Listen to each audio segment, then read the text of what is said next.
Voilà une phrase qui claque. Profiter de sa jeunesse tout en préparant l'avenir. C'est une ambition qui parle à énormément de monde, non?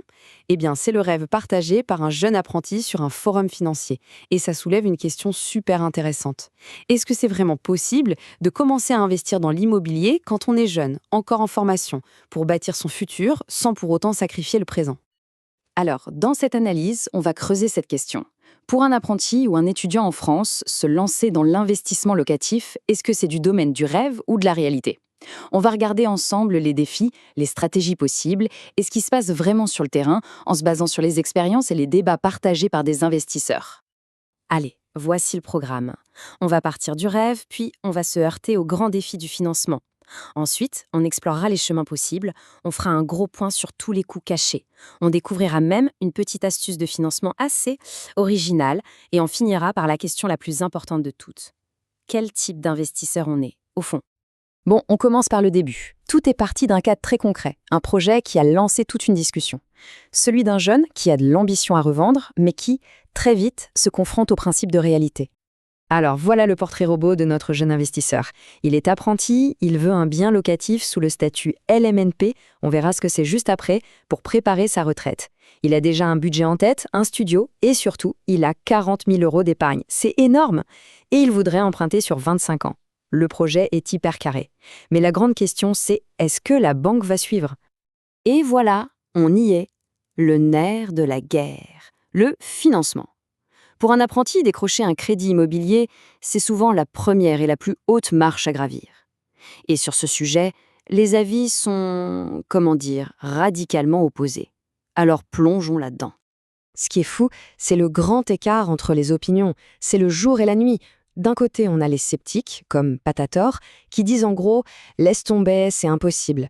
Et de l'autre, on a les pionniers, comme Valentin94, qui répondent « oui, c'est possible, c'est juste très rare, alors qui croire ?» Eh bien, la preuve par l'exemple est là. C'est possible. Le témoignage de Valentin94 est hyper parlant. Il a eu un prêt de plus de 122 000 €. Mais, et c'est un mais majuscule, regardez les conditions. Un apport de 45%, c'est juste colossal. Et en plus, la caution d'un parent. Ce qu'il faut retenir, c'est que sans un dossier en béton armé et des garanties en titane, la porte de la banque a de grandes chances de rester fermée. Ok, admettons que, par miracle, le financement soit accordé. Super. Et maintenant, on fait quoi? On investit où et surtout comment? Plusieurs routes s'offrent à nous. D'abord, un petit point technique mais essentiel, le LMNP. C'est un peu le mot magique de l'investissement locatif en France. Pour faire simple, c'est un statut fiscal qui permet de louer un logement meublé et, grâce à des astuces comptables comme l'amortissement, de payer très peu, voire pas du tout, d'impôts sur les loyers pendant de nombreuses années. C'est un avantage fiscal vraiment puissant. En gros, deux options principales se dessinent. D'un côté, la résidence étudiante gérée. Ça, c'est l'option tranquillité absolue. Un pro s'occupe de tout, le loyer tombe tous les mois, que le logement soit loué ou non. C'est la sécurité. De l'autre côté, le studio indépendant.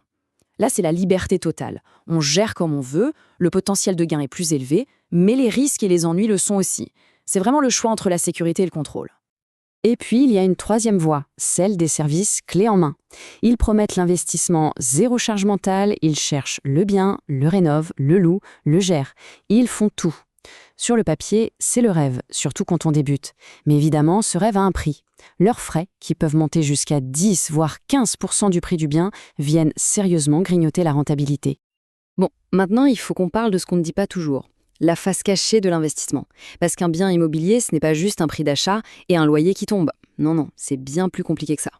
Cette liste, dressée par des investisseurs aguerris, c'est un peu la douche froide. Frais de notaire, taxes foncières, charges de copro, assurances, les réparations imprévues, les mois où le logement est vide, et bien sûr, les impôts. Tout ça, ça s'accumule.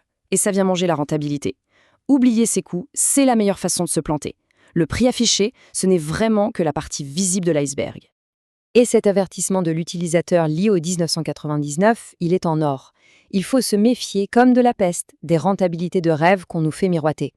La règle d'or, c'est de tout vérifier soi-même, de comprendre chaque ligne de charge et de s'assurer que si on paie pour un service, il apporte une vraie valeur ajoutée. Allez, on aborde maintenant une stratégie qui est ressortie des forums et qui est assez fascinante, et un peu limite aussi, il faut le dire, l'idée d'utiliser un prêt étudiant pour acheter un bien immobilier. Alors, comment ça marche ce hack? C'est simple. Le prêt étudiant, c'est ce qu'on appelle un prêt non affecté. En gros, la banque verse l'argent sur le compte, mais elle ne demande pas de facture pour vérifier comment il est dépensé. Du coup, en théorie, rien n'empêche d'utiliser cet argent comme apport pour un achat immobilier. L'avantage, c'est que les taux sont très bas et qu'on peut souvent commencer à rembourser seulement après la fin des études. C'est tentant. Cette petite phrase, elle est directe. Elle dit tout. Elle révèle la zone grise de cette stratégie. Pour que ça marche, il faut monter un dossier crédible pour le banquier, avec un budget pour les études, le logement, etc., même si l'idée derrière est tout autre. Disons que ça demande une certaine souplesse avec la réalité.